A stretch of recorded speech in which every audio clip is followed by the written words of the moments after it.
ಸಿದ್ದಾಪುರ ಅಂದರೆ ಸಾಗರ ಸಿದ್ದಾಪುರ ಆ ಸೈಡು ಇಲ್ಲೊಂದು ಫಾಲ್ಸ್ ಇದೆ, ಬಂಗಾರ ಕುಸುಮ ಅಂತ. ಇದು ಯಾರಿಗೂ ಅಷ್ಟೊಂದು ಗೊತ್ತಿರಲ್ಲ, ಅಂದರೆ ಹಿಡನ್ ಫಾಲ್ಸ್ ಥರ ಲೋಕಲ್ ಯಾರು ಇದ್ರೆ ಅಷ್ಟೇ ಗೊತ್ತಾಗುತ್ತೆ. ಫಾಲ್ಸ್ ಮಾತ್ರ ತುಂಬ ಚೆನ್ನಾಗಿದೆ, ಪೀಸ್ಫುಲ್ ಆಗಿದೆ. ನಾರ್ಮಲಿ ಜೋಗ ಜಲಪಾತ ಎಲ್ರಿಗೂ ಗೊತ್ತಿರುತ್ತೆ. ಜೋಗ ಜಲಪಾತ ರೂಟಲ್ಲೇ ಬರಬೇಕು, ಅಲ್ಲಿಂದ ಅರೌಂಡ್ 30 ಕಿಲೋಮೀಟರ್ಸ್ ಜೋಗ ಜಲಪಾತ ರೋಡಿಂದ. ಮಾತ್ರ ರೋಡ್ ತುಂಬ ಚೆನ್ನಾಗಿದೆ, ಫಾಲ್ಸ್ ಅಷ್ಟೇ ತುಂಬ ಚೆನ್ನಾಗಿದೆ, ತುಂಬ ಎಂಜಾಯ್ ಮಾಡ್ಬೋದು. ನೋಡಿ ಫಾಲ್ಸ್ ಹೀಗಿದೆ, ಇದು ಸ್ಟಾರ್ಟಿಂಗು. ಇದೇ ಥರ ಇನ್ನೂ ಮೇಲ್ಗಡೆ ಫಾಲ್ಸ್ ಬರುತ್ತೆ.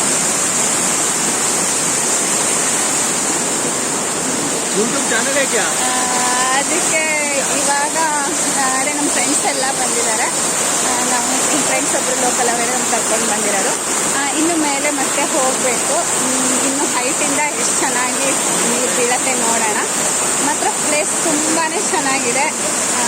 ಫಾಲ್ಸು ಚೆನ್ನಾಗಿ, ಯಾರೂ ಬೇರೆ ಕ್ರೌಡ್ ಇರಲ್ಲ, ಚೆನ್ನಾಗಿದೆ. See you.